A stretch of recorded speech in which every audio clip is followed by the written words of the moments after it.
The first time, I thought it was just me being careless. It was my favorite coffee mug, white, with a thin crack running down one side, sitting squarely in the middle of the welcome mat when I came home from work. I frowned, picked it up, and stepped inside, trying to remember if I'd left it out there that morning.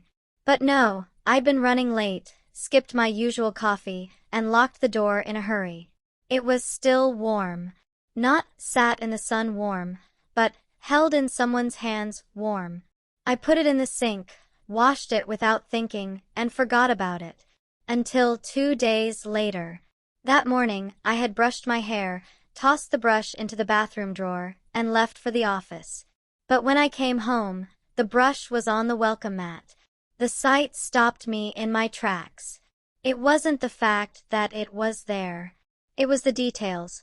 A few strands of hair still clinging to the bristles, the handle positioned perfectly parallel to the bottom of the door, as though someone had knelt there and deliberately arranged it. I told myself there was a logical explanation. Maybe I had absent-mindedly carried it outside, though I couldn't imagine why. Then it happened a third time. A framed photo from my bedside table.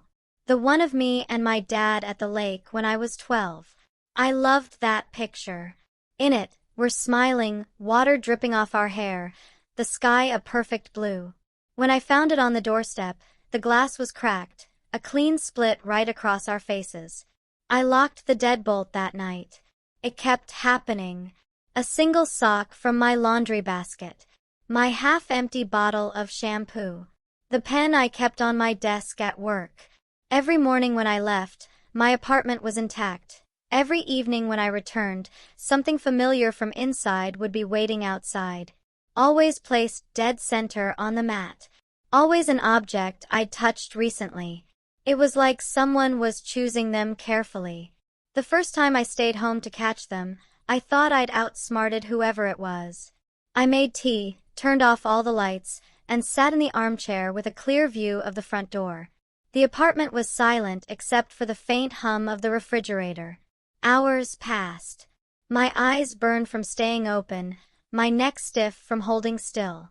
By 2 a.m., my body betrayed me. I must have fallen asleep. When I woke, pale morning light was spilling across the floor. My heart sank when I saw the mat.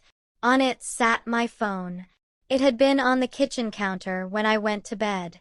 My hand trembled as I picked it up. The screen was unlocked. The camera app was still open. I swiped to the photo gallery. There were 20 new pictures. They were all of me, sleeping. Some from the foot of the bed. Some from the side, close enough that I could see the strands of hair across my cheek. One from directly above, as if someone had been leaning over me.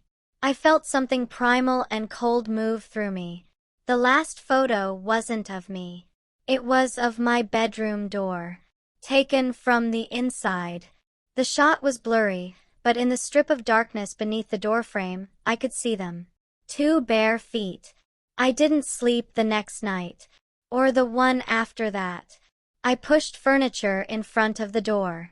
I kept the lights on, but the items still appeared. The book I'd been reading, placed gently on the mat. My scarf, still carrying the faint scent of my perfume. It felt less like theft now, and more like selection. On the 7th night, I woke to a sound. Not loud. Just a faint shift in the air, like someone had moved from one foot to the other. I stayed frozen, eyes wide open, listening.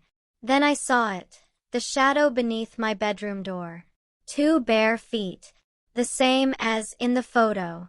Only this time, they didn't leave. They stayed there. 4 hours. I didn't move. Didn't breathe too deeply. At some point, I must have passed out from exhaustion. When I woke, the shadow was gone. I crept to the door, hand trembling as I turned the knob. On the mat outside was something new. My keyring. One key was missing. I backed inside and locked every bolt I had. I sat in the middle of the living room with my phone in my lap, trying to tell myself it was nothing, just a missing key. That night, I stayed awake with a kitchen knife resting in my lap. At some point, exhaustion dragged me under. When I opened my eyes, the apartment was silent. Too silent. The air felt wrong. I turned toward the bedroom. The door was open. I hadn't left it that way. From where I sat, I could just see inside. My bed. My nightstand. The space beneath the window. And in the corner, where the light didn't quite reach, was the shape of someone standing perfectly still. I didn't move. I didn't breathe. And then I realized the door to the apartment was still locked. Whoever it was had been inside all night.